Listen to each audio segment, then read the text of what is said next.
Hello, everyone. Welcome to Celsius 233, your go-to place for fiction book summaries. Today, we will enter the world crafted in Three Men in a Boat by Jerome K. Jerome. Three Men in a Boat, to say nothing of the dog, by Jerome K. Jerome is a humorous travelogue first published in 1889. The novel follows three friends, Jerome, the narrator, George and Harris, and their dog, Montmorency, as they embark on a boating holiday along the Thames River. The narrative blends the comedic misadventures of their journey with satirical observations on life, health, and society. Plot summary. The tale begins with three friends, Jay, George, and Harris, sitting in Jace's room, lamenting their supposed ill health. Each man is convinced he suffers from a host of maladies. Jay, in particular, is prone to hypochondria, imagining he has every disease described in medical advertisements. The trio agrees they need a break from their stressful lives to recover and rejuvenate. After considering various options, including a sea voyage, they decide on a boating trip along the Thames. The fourth member of their group, Montmorency the dog, isn't thrilled about the idea but is outvoted. They plan the trip meticulously, or at least they try to. Their attempts at organizing and packing are plagued with comical mishaps. Jay takes pride in his packing skills, only to realize he's forgotten essential items like his toothbrush. George and Harris's attempts are no better. They end up breaking and misplacing things, and Montmorency manages to get in the way, adding to the chaos.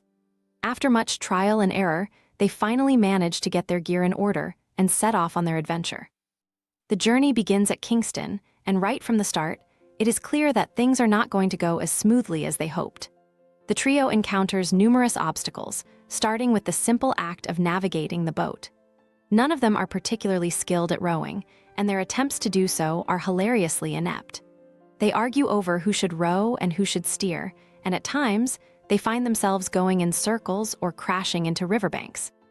Yet, despite their clumsiness, there's a certain joy and camaraderie in their efforts. As they travel upriver, they encounter the picturesque English countryside, which Jay describes with poetic admiration. However, these moments of tranquility are short-lived, often interrupted by their humorous misadventures.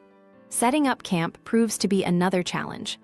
The simple task of putting up a tent becomes a test of patience as the men struggle with poles and ropes, all while Montmorency does his best to sabotage their efforts. When they finally settle down to eat, they realize they've forgotten some essential items, leading to improvisation and laughter. Their interactions with the locals add another layer of humor to their journey. They encounter a host of characters, each more eccentric than the last. In one memorable incident, they visit a pub and become embroiled in a debate about the pronunciation of a local town's name. The locals' passionate and contradictory opinions only add to the confusion, and the friends leave none the wiser. One evening, they decide to cook an Irish stew, throwing in whatever they have on hand. The result is a concoction that defies description, but somehow turns out to be delicious. Montmorency contributes a dead water rat to the mix, which they thankfully decline. The cooking episode encapsulates the spirit of their journey, improvised, chaotic, but ultimately satisfying. Despite their incompetence, there are moments of genuine beauty and reflection. Jay often breaks into musings about the river's history, imagining the scenes it has witnessed over the centuries. These contemplative moments provide a stark contrast to the trio's often bumbling antics, highlighting the timeless allure of the Thames and the English landscape. Weather is another constant challenge. On one occasion, they face a sudden downpour while camping.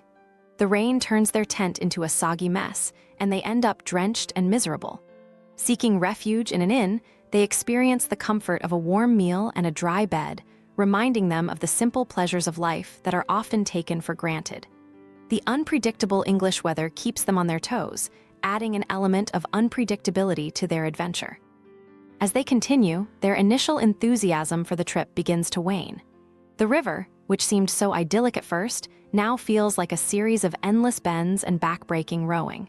Harris, in particular, becomes increasingly irritable, often voicing his frustration with their lack of progress. George, who initially suggested the river trip, becomes the target of their grievances, though he takes it all in good humor. One of the most humorous incidents involves a visit to the Hampton Court maze. Confidently entering the maze, the friends soon find themselves hopelessly lost. their attempts to navigate out become increasingly frantic and futile as they repeatedly encounter the same dead ends. Their pride wounded, they finally have to be rescued by the keeper, who guides them out with practiced ease. This episode serves as a metaphor for their entire journey, well-intentioned but often ending in confusion. Despite their trials, the trio shares moments of genuine friendship and laughter. They reminisce about past adventures, swap stories, and poke fun at each other's quirks. Even Montmorency, with his mischievous antics, becomes an integral part of their camaraderie, providing a source of endless amusement and occasional exasperation. As their journey nears its end, they reach Oxford, a city rich in history and beauty.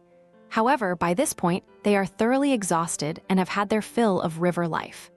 The thought of rowing back to London fills them with dread, and they unanimously decide to take the train home. This decision, made with a mix of relief and satisfaction, marks the end of their adventure on the Thames. Back in London, they look back on their trip with a sense of accomplishment and nostalgia. Despite the challenges and mishaps, the journey has brought them closer together and given them memories to last a lifetime. They realize that the real joy lay not in the destination, but in the shared experience of the journey itself. That's it for today. But if you're craving more, dive into the rest of Three Men series by Jerome K. Jerome. The details are in the description, or just search on Celsius 233. Remember, while our summaries capture the essence, they can never replace the full experience of reading the book. If this summary intrigued you, consider diving into the complete story, buy the book, and immerse yourself in Jerome K. Jerome's original work. Bye-bye, take care, have fun.